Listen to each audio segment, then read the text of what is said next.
मित्रांनो, आपला भारत देश हा कृषीप्रधान देश असून आपल्या देशाची अर्थव्यवस्था आजही कृषी व्यवसायावर अवलंबून आहे. मित्रांनो, 75 कोटी लोकसंख्या आज ही शेती व्यवसायाशी निगडीत असून 75 कोटी लोकसंख्येला आजही शेती व्यवसायातून रोजगार उपलब्ध होत असतो. मित्रांनो, आपल्या देशातील शेतकरी हे प्रामाणिकपणे व निष्ठेने शेती व्यवसाय करीत आलेले आहेत. त्याचबरोबर ते पशुपालन करूनही आपली आर्थिक बाजू भक्कम करण्याचा नेहमी प्रयत्न करीत आलेले आहेत. परंतु मित्रांनो, गेली 5 वर्षे झाली देशापुढे दुष्काळाचे सावट, अवकाळी गारपीट व शेतीसाठी अपुरा पाणीपुरवठा व अपुरे भांडवल यामुळे शेती व्यवसाय प्रचंड अडचणीत आलेला असून शेतकरी हे कर्जबाजारी झालेले दिसून येत आहेत. त्यांच्या सातबाऱ्यावरती अनेक बँकाचे, पतसंस्थांचे व सोसायटीचे कर्ज आपणास पाहावयास मिळत असून आपले शेतकरी अनेक समस्यांना व अडचणींना सामोरे जात आहेत.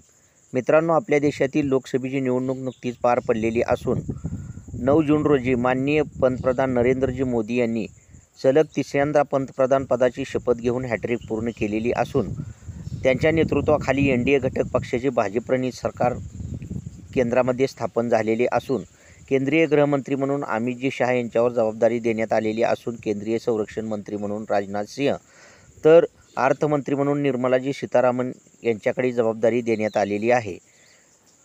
कृषी मंत्री म्हणून शिवराजसिंह चौहान काम पाहत असून मित्रांनो, आपल्या देशातील शेतकऱ्यांची सरसकट कर्जमाफी करावी अशी शेतकऱ्यातून अपेक्षा व्यक्त होत असून काही प्रमाणात का होईना शेतकऱ्यांना दिलासा मिळेल व त्यामुळे आपली अर्थव्यवस्था बळकट होण्यास मदत होईल.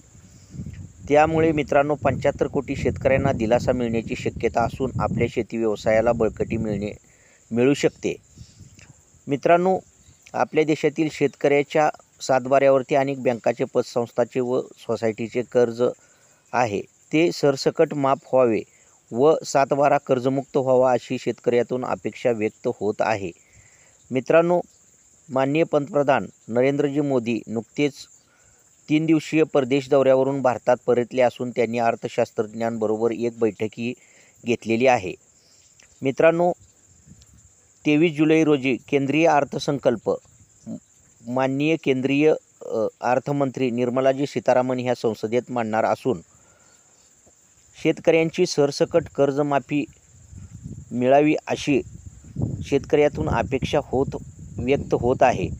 मित्रांनो, कर्जमाफी झाली तर 75 कोटी शेतकऱ्यांना दिलासा मिळू शकतो व आपल्या शेती व्यवसायाला बळकटी मिळू शकते व त्यामुळे आपल्या देशाची अर्थव्यवस्था बळकट होऊ शकते.